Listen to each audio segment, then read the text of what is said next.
O Senhor esteja convosco. Proclamação do Evangelho de Jesus Cristo segundo João.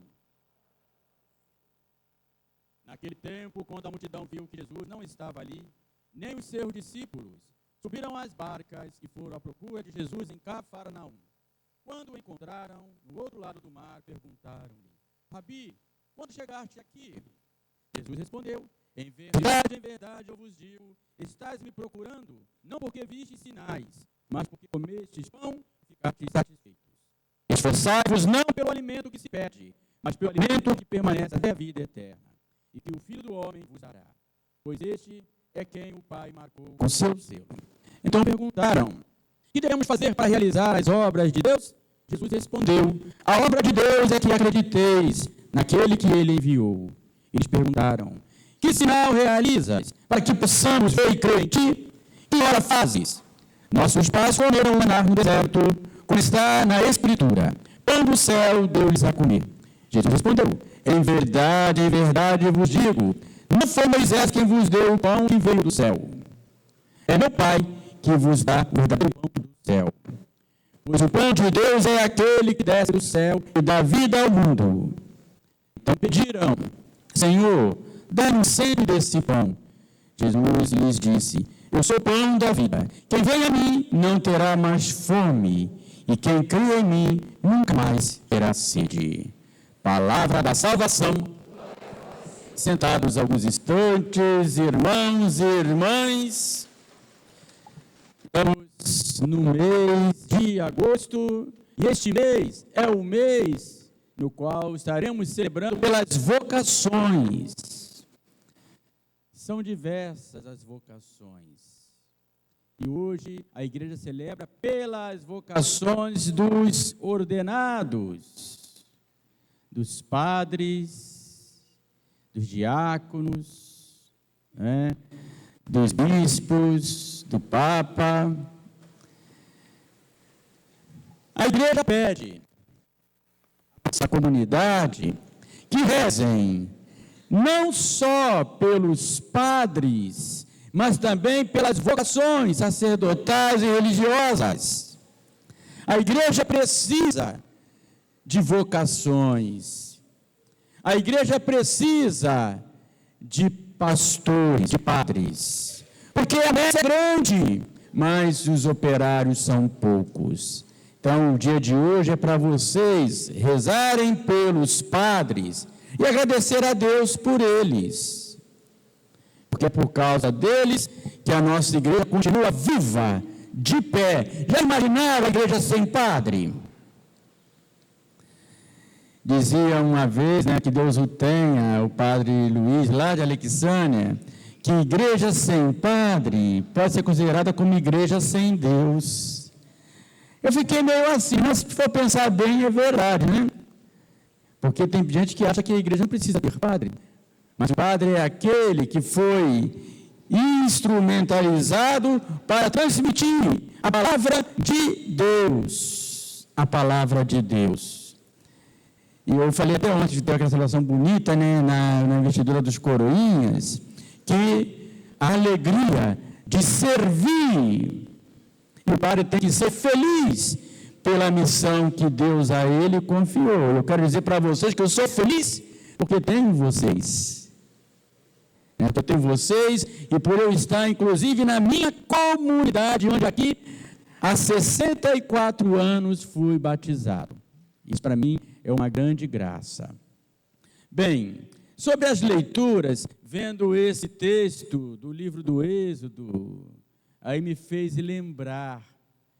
Eu tive a graça de estar nessa região onde aconteceu, esse milagre. Deus fez cair chuva para molhar a terra e produzir aquilo que o povo precisava, que era o alimento, que era o pão.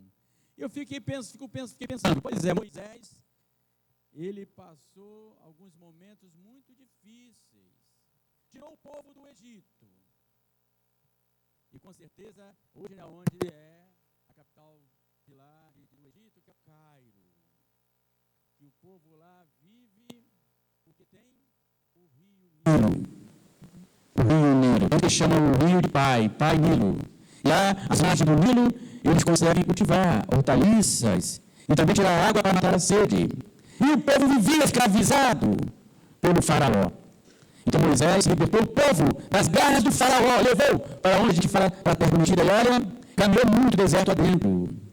Deserto adentro. E foi parar na região do Sinai. E lá ainda mora gente. Mas hoje é mais fácil, porque hoje lá, nessa região, vão os carros pipas levando água para as comunidades que ali vivem. É um lugar deserto demais. Você olha só montanhas e areia, pedras. E o povo, claro, murmurou, reclamou com Moisés: trouxeste nós para este lugar, que não tem nada lá no Egito, lá tinha o que comer. Sentávamos na mesa, tinha o fogão, tinha carne, tinha pão, e aqui não temos nada. As pessoas, isso é natural, né, do ser humano, de reclamar, né, de reclamar. Reclamavam com Moisés, reclamavam também contra Deus. E Moisés: calma, gente, Deus será providente, Ele será providente, não vai deixar faltar o que vocês precisam. E aí você aqui coloca um orvalho que veio, molhou a terra, e aí surgiram os grãos. Interessante, né? Como é que pode acontecer isso, os grãos de trigo? Apareceu as codornas, né? Codorninhas apareceram, e outros bichinhos foram aparecendo. Isso na região do deserto. Eu morei no Piauí. No Piauí, eu encarei 10 meses de seca. 10 meses. Imagina como que fica a terra e as plantas. Mas quando dá a primeira chuva, tudo se transforma, como se fosse, podemos dizer, a metamorfose. O que era seco, deserto, começa a vir as plantas. As árvores que estavam secas começam a ficarem verdes. E aí vem as flores, aparecem as borboletas, os bichinhos e assim vai. Então isso é um milagre da transformação. E aí Deus fez acontecer essa graça para aquele povo no deserto. Porque Deus disse: eu farei chover para vós o pão do céu. Né? E aí vem já o Evangelho. No Evangelho, vocês se lembram que na semana passada nós celebramos, né, o milagre que Jesus fez do pão. E aconteceu em Tiberíades, que é uma região do grande lago da Galileia, também conhecido como Mar da Galileia. Também tive a graça de estar naquela região. E Jesus saiu de Tiberíades e foi para Cafarnaum, que é outro lugar às margens do lago. E o povo foi atrás. E aí Jesus, né, ele viu aquele povo todo, que era o mesmo povo de Tiberíades. Jesus fala para eles: em verdade eu vos digo, estás me procurando não porque viste sinais, mas porque comeste pão e ficastes satisfeitos. Quer dizer, vocês estão me procurando para o quê? Para terem as coisas materiais, para ter o pão amassado com a farinha do trigo. Vocês querem comer este pão, mas estão esquecendo do pão verdadeiro. Até aqui, Jesus podia dizer para eles também, que não está no Evangelho: não só de pão vive o homem, mas da palavra que sai da boca de Deus. É importante, sim, o pão que alimenta o nosso corpo, mas é importante também o pão que alimenta o nosso espírito. E quem é este pão? Quem é o pão da vida? Quem é?